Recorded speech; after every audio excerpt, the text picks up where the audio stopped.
This is Hurt So Good Fitness. Got the host Dex, co-host Denzel. This is actually podcast episode number 1, and we are blessed to be in the presence of one Mr. Robert Green. Man, thank you. Great to be here. Wait, can I press rewind real fast? Okay. Just cause, man, I feel like I gotta do my best. I probably couldn't run through all the accolades. I don't know if we got the time like that. But Yeah. But no, I know I'm excited about this because like I said, man, done got the privilege of, like I say, knowing for a long time, man, and even get the benefit from learning quite a few things myself from him. But yeah, the legend, I should say, Robert Green. Hey, happy to be here. Yeah, I'm excited about this, man. I was at the gym and Dex asked me, he said, hey man, come do this podcast. Let's get some of that knowledge, from years of lifting and stuff like that, the experience, and because I mean, working out, that's a lifestyle for me, man. It's an everyday thing, man. It's like breathing to me. So, and that's what I choose to do. And I still got it in me, which is why I built up so much strength that I still got it in me at my age and stuff. So I'm see how long I can take it though. I'm always gonna, be in that gym, man. Matter of fact, for the people to know, just because we see you and people be shocked and they're like, man, that dude's in shape. Tell us how old you are. This May, I'll be 64 years old. 64. Yeah. This is what I'm trying to aspire to be. That longevity, man. Longevity. I'm telling you. Truth. Yeah. So Mr. Robert, tell us who you are. Tell us who Robert Green is. I grew up in Philadelphia, man, running the streets, doing things that I shouldn't have been doing, and just out in the street, man. I didn't have the people in my life that I needed to have to steer me in the right direction and stuff. But anyway, I remember one time my cousin Gilbert, he brought me these comic books, man. I think I was like 14. And it was like the Hulk and Thor and Spider-Man and, Iron Man. I got in my mind, I said, man, I want to look like that. For real, man, no joke, man. And those comic books, they were like 5, 15, 10 cents. And I put them somewhere, I don't know where they're at. That's unheard of. But I got that in my mind, man. And so I went into the military. Oh, wow. And I just started getting it, man. I don't know why, something just clicked, and I just kept doing. I just kept working out and getting better, and I was in the service, and I was always, I had that competitive attitude, and I think I got that from my mother, man. I really do, because she did amazing things. But out of 500 people in our battalion in the Army, man, I got first place, highest score in PT, man. So I was always competitive to do that stuff, and I was still lifting. So then when I got out of service, man, I really got into it, man. I started just like, man, let me see how far I can take this. I heard about these bodybuilding contests. I said, man, I'd like to try that. Actually, it was at WSU. And my first show, I think I got second. So then the guy who beat me, I remember his name was Carver. I think his last name was Carver. I told him, I said, man, next time I see you, I'm going to beat you. And that just, turned the switch on me. And I just got in that gym, man. And next time I seen him, I cut his head off. So 14, that was when you first I seen that. And I read every last one of those comics, and they was like saving the world. And they was like, man, I'm going to look like that, man. And it just stuck with me, man. And I started getting bigger and better and looking at all these books and stuff like that. And another thing, too, in the back of those comic books, it was like, what's the old guy name? He passed away. He was 90. Stanley. Not Stanley. The guy that started all. Jack LaLanne. Oh, Jack LaLanne. And in the back of his comic books, it was a guy kicking sand in his face and stuff like that. So the guy ordered this book and started working out, and he got bigger. And the next time he seen that guy, he took care of him and stuff. So, and I remember all that, man. And that was, I'm sure my age now. But that was way back then. I just kept it, man. I just kept going to town, man. And I remember one day this guy named I think his name was Tony. He seen me in the gym. He said, man, now you look like a bodybuilder. I'll never forget it, man. I just took that and ate that, and I just kept going. And I started doing all these shows, man, and just getting better and better and better. And each show I took something from, the show to make me better and stuff. And I just always did a lot of, research and stuff like that.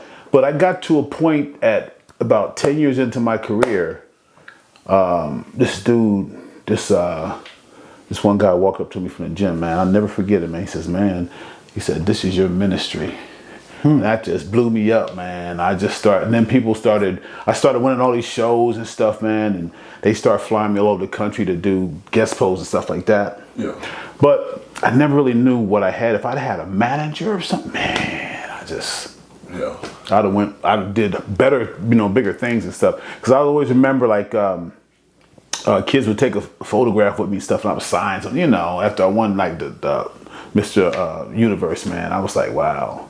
But man, those were some good times, man. I just wish I had like a manager, because man, because at this time we had this magazine that was called Steel Jungle, and they had pictures of all the people that won the shows and stuff like that, man. I made the front cover like 3 times, man. So yeah. So you just kind of pretty much you like just hit the ground running? Was you just man? First of all, I had the genetics, man, and I just kept that image in my mind to look like them superheroes, man, and stuff. And I just kept getting better and better and better, man. And so then, this is the funniest thing, I know it was after that person said it was my ministry, man. Things just start happening.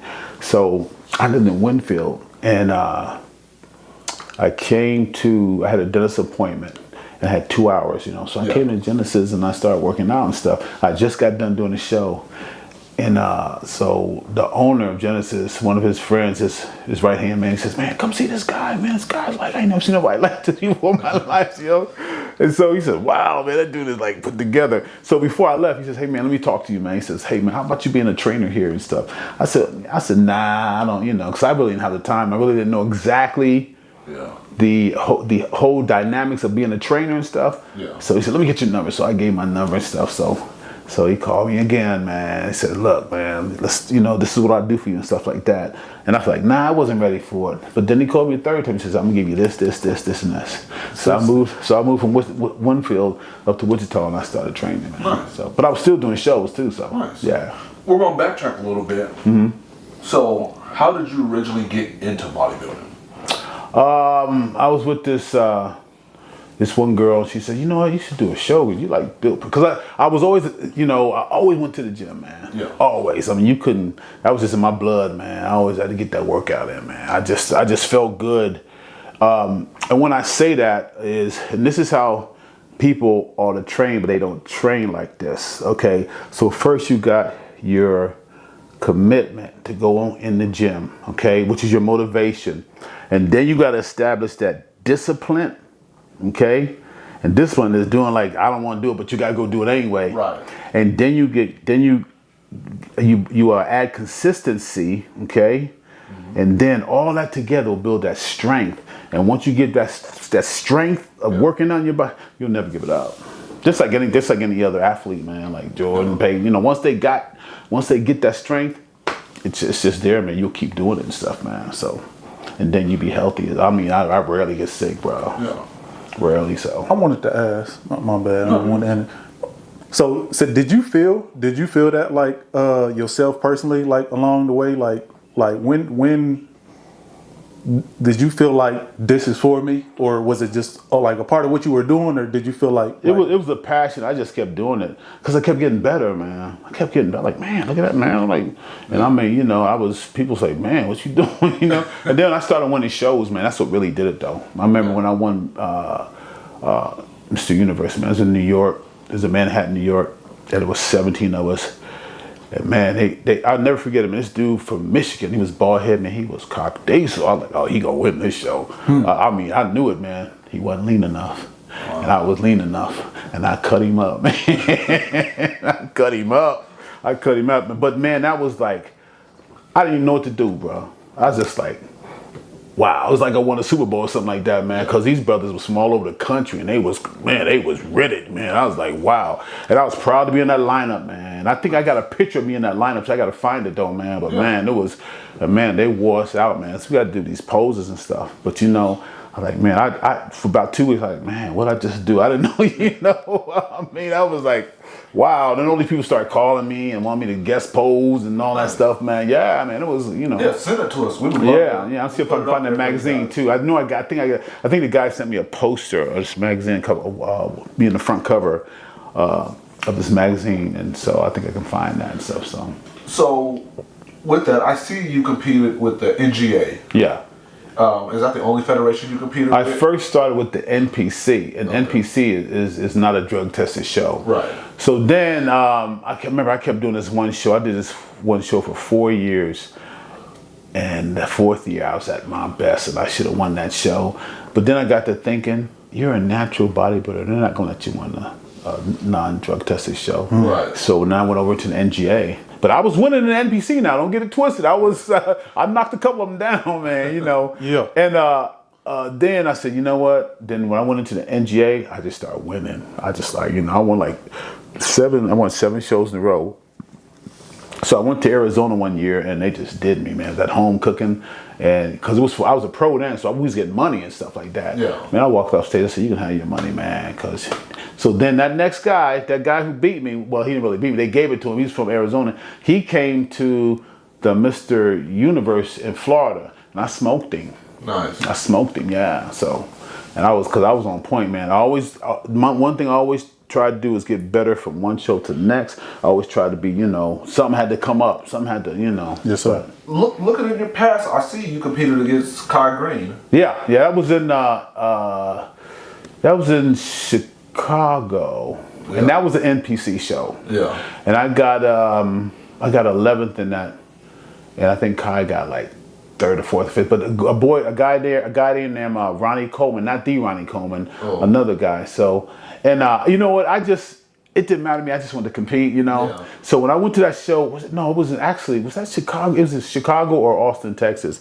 But it was an NPC Junior Nationals. That's what it was. Okay. Yeah. So Kai was there. He still had those big old legs. So yeah, he did. Yeah. But when I walked in that arena, the auditorium, I seen Ronnie Coleman, not the Ronnie Coleman, another Ronnie Coleman, and they was interviewing him and said, he gonna win. Sure enough, he won. So they kind of already had it mapped out. Yeah, but man, it was like 18 of us, man. So we was judging for a long time. Man, I had an 8-pack then, okay, because I was a light heavyweight, so I was like 188. So you remember all these memories, man. I thought I forgot them, but they still there, man. But man, that was the experience was great because there was people from all over the country. It was 18 of us, and I was like heavyweight. And man, they worked us too, man. So, but then I thought Ronnie Coleman won. I don't think he should have won, but he should have been like 2nd or something. But he had a great physique, and I thought I was going to hear more from him. You hear nothing else from him, man. Really? Yeah.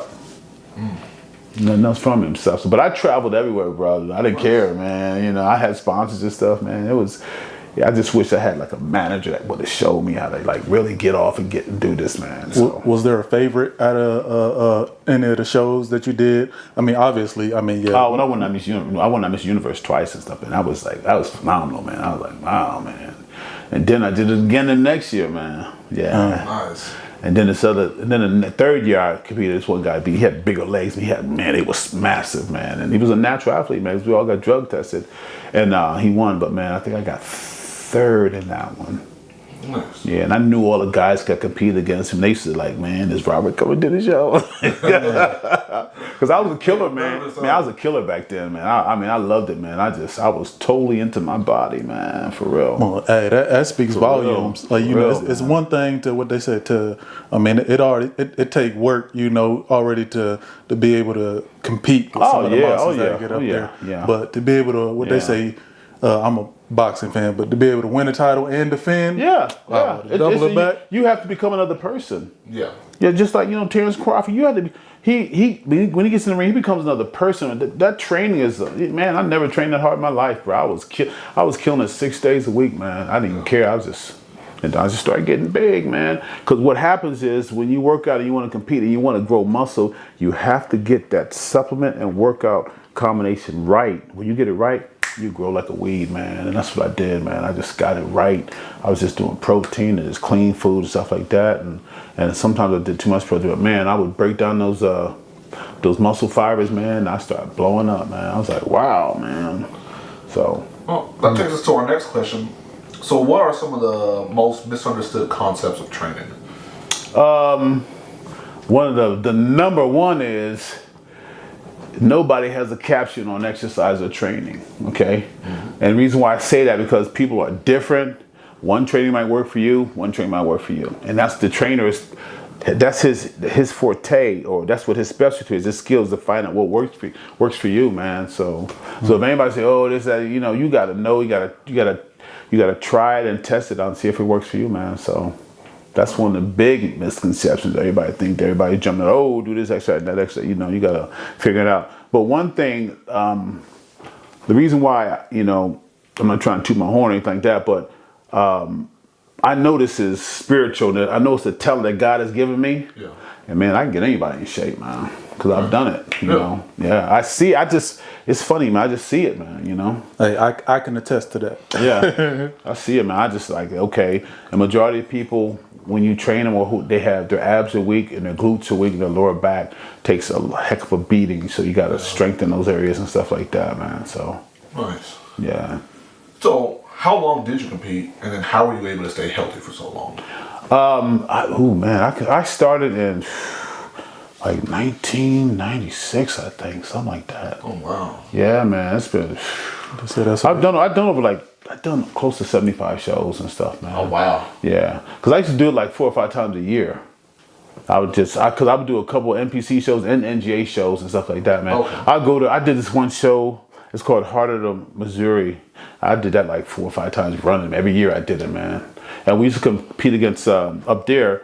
There was a prison up there, and they used to bring bodybuilders down. It was so cool, man. We just dap them up and stuff, man. Like, man, you looking good. And there was guards there, and they had guns and stuff. But it was so cool meeting them guys, man, because that's the only thing they could aspire to. And some of them look good, man. Yeah. Some of them look good and stuff. So, man, it was an honor just to go to that show and see them and talk to them and stuff like that. I did that show 4 or 5 times. And they never let me win it, so I was like, okay, I gotta go somewhere else. Yeah. Because I know each time I got better and stuff. So. Right. Yeah. So, kind of, what's your daily routine? Like, what's kind of some of your do's and your don'ts? The first thing I want to do is you want to try to get rid of all sugar. You know, that's the number one thing. Number one kicker. Let your body run on natural sugar. Get off the process, and you'll see a difference. What'll happen is you'll hit a low, no energy. You just got to keep going. It'll take about a week, and then it'll come back. But just eat like strawberries, apples, pineapples, and stuff like that. And that's a good question. The reason why I stay so healthy, man, is because I just kept working out. Yeah. I kept breaking the muscle. I really do believe I had those supplements right, man. Yeah. Because I was always have this big protein shake with amino acids and fruit and coconut milk and banana.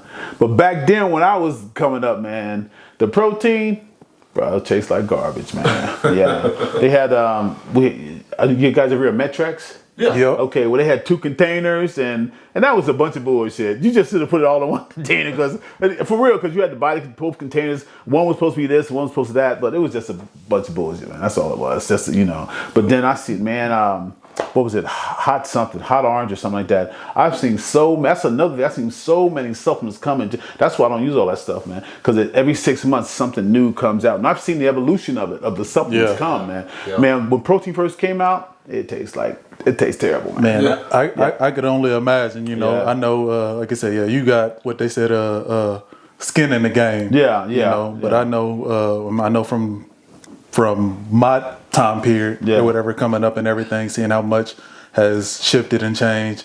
Like, it is just kind of amazing the place and the point that it's advanced to now. Oh yeah. You know, cause they'll throw anything out there now, man. And there wasn't no creatine back then, man. Really? No, there was no creatine, man. Yeah. MCT oil had just came out, man, but the protein was garbage, man. It was. I mean, you could, if you made a protein shake and you left, I remember one day I did, and I left my spoon in there, and when I took it out of the refrigerator about a couple hours later, it wouldn't even come out the glass, man. Yeah. Like, man, so then I started looking for better proteins, and I went to like egg protein or plant protein and stuff like that. But yeah, I seen that evolution come, man. I'm like, wow, man. I mean, that's a good question, because I'm forgetting all this, but then now I look back, I'm like, wow, you know, there was so much stuff that come out, man. I remember when Hydroxycut came out and Fin and all that stuff, man. Yeah, people was trying to do that to get ripped up, and, you know, it's crazy. So, and you can answer whichever way you want to. So for your daily routine, either in your heyday or what you do now, what's that kind of look like?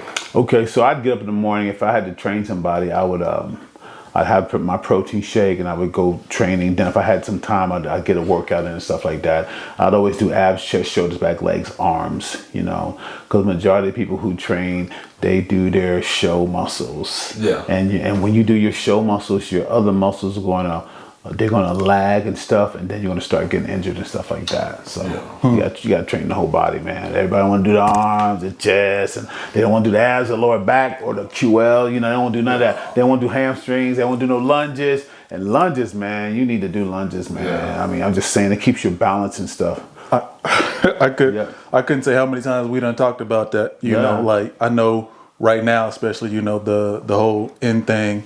And again, I'm not shooting no shots at nobody. Yeah. But I know the end thing is everybody squatting. You know, everybody squatting. You know, you got the highlight reel stuff. You know, the bench press, the squat. But it's like I hear guys sometimes talking about, oh yeah, I'm gonna do a full body. I'm like, you doing abs? No, I ain't doing abs. Exactly, yeah. Doing them glutes? I know even when you was talking to me, like, man, now you gotta wait. When we worked out, we did full body, didn't we? Sir. Yes, sir. Yeah, Yes, sir. yeah. So that's what a lot of people do. They don't train the whole body, or they forget something, and you know, and they think they're getting a good workout.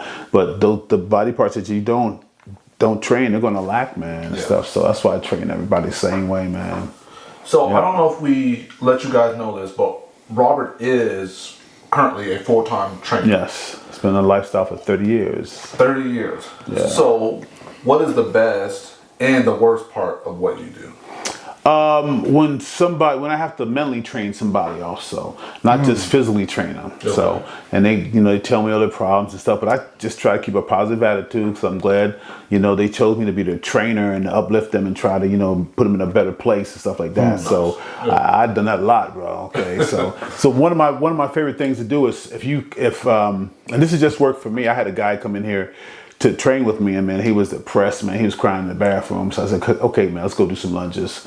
Went and did some lunges, man. That depression was gone the next day, bro. Wow. Because you know why? Man, that glute was, that booty was hurting. He was like, okay, for real, man. Needed all that attention. Yeah, all that attention. Exactly. Yeah. I took it away from him, man. He was like, man, I'm so. That's all he could talk about, man. My butt is sore, man. And you have to do things like that. You have to figure out your client and stuff, man. So it's that old major pain. Exactly, man. Lunges will hurt anybody, man. But that came back full circle, like you said, your ministry, Yeah, I never forget that one, man. I mean, he was like, man, it's all right, bro, man. He was giving it up in the bathroom, man. I said, okay, man, let's go work out, man. So I talked to him doing those lunges, man, and he's just like, whoo, man, what'd you do to me? He didn't even say nothing about he was depressed. So yeah, it's that ministry. Yeah.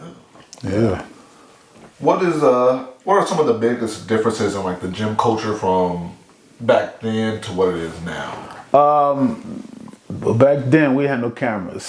You see people in the gym doing that, like, are you really working out? What do you do? But I guess I'm not mad at anybody trying to come up. Any way you try to come up is good for you, man. Yes. But I'm just saying, know what you're talking about when you get in there, because you don't want to hurt nobody. And I ain't never hurt anybody, man. So, and that's why I'm just true to my game, man. It's you want to give especially if you're skilled, you want to give somebody your best, man. And a lot of those people pop up on them cameras, man, and some of them, man, they kind of shaky. I'm just saying. So you got to have a reputable source, somebody that looks like they know what they're doing, and check their training background, and if they did any shows and stuff like that. Everybody got to have a story and experience, a history of saying, hey, I'm done training this and that. I can just hey, I don't want this many shows. Before there was any trainers, I was working out, man. So, I tell people that. So, No, I definitely understand that. Even me, I'm still hesitant. We get in front of a camera and still just getting used to it. But both me and him, we've been in the gym since. Oh, yeah. High to a grasshopper. Yeah.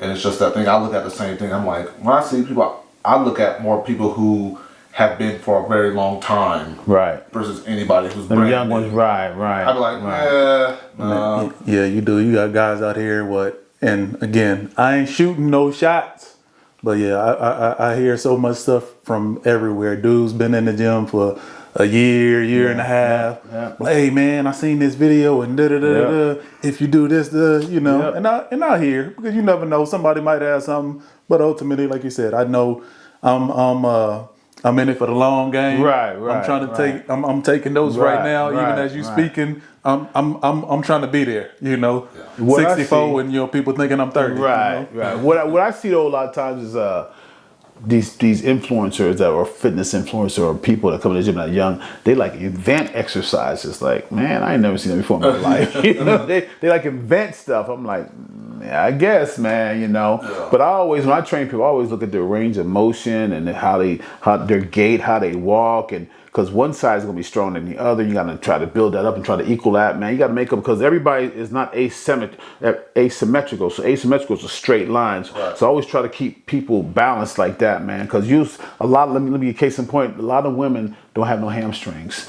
and they need to work their hamstrings, and they want to like, oh, I need to work my glutes. Well, work your hamstrings too, and that will help you and stuff like that. So I look at it like that, man. I won't be in there trying to invent no exercise. I just stick with the basics and the old school, and major thing I do is stretch. You know, that's a major thing, man. So.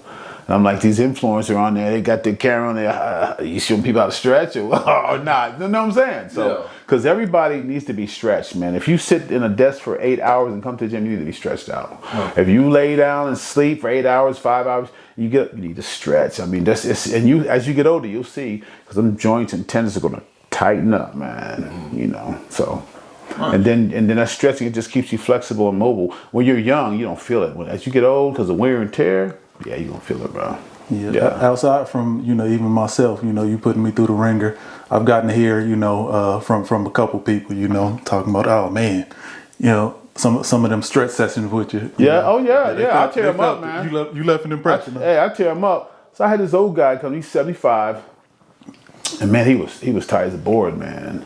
And he was like, oh. I said, don't worry, you just gotta go through this, Now he said, man, let's stretch, because I loosened him up and stuff. His quads was tight, and your IT band gets tight, and it affects your knees and your ankles and stuff like that. And you just have to stretch, man. I'm telling you. And the older people, they really love it because it loosens them up. They feel better and stuff like that. And because as you get older, you get tighter and stuff like that, and you got to stretch so you can be able to move when you get older. Like say you want to go on vacation or something like that, you want to be able to take your luggage on the airplane. I always tell people that you want to be able to get on an airplane and take your luggage with you and be able to load your luggage, and if you can't, then you're not to me, you're not in the shape that you need to be in to be able to do that. So I keep it like that, man. Keep it basic. Right. So Mr. Green, being who you are and as long as you've been at it, has there been anybody very influential in you becoming you? God first. I give him all the credit, man. I mean, we can't do nothing, without God. 100%. And anytime I feel like a struggle in my life, I look behind me and I see how far He brought me. So, and that right there, man, I'm like, okay, I'm not tripping. So, if I think I'm going through something, I just look behind me like, okay, man, when this is how far He took me, so I'm good, So, but yeah, and then my mother, man, she was like, she was it, it was God, then it was her and stuff like that. But basically, ain't nobody more influential in my life than God, man. So it's hard for me to look at different people and stuff like that. Some people might say some stuff, but man, God is it. He's it, man. Right. Yeah, I agree, 100%. I'm telling you, can't do it without Him, man. You may think you can, but in reality, you're just fooling yourself. That's all you're doing. Yeah. So. Yeah. Like me and Dex was talking about that morning when you first get up in the morning, man. That time is special, man. Because I get up like 3:30 every morning, man. I listen to this prayer, man. I play some gospel music behind it, and that is my thing. I try to get that. It just makes my day peaceful, man. You know what I'm saying? Yes, sir. And and most of my days are good, man. I think that's why, because I do that all the time, man. Yeah. It's like, and now I crave it and stuff, man. So. And that's just something I do, and it really helps me, man. I have a good conversation, with my clients and stuff, and I motivate them. It's just like peaceful, ain't no stress, because I don't like that stress. When you got peace in your life, man, stress is, Yeah, you feel it. Yeah, you feel that, man. So, Nice.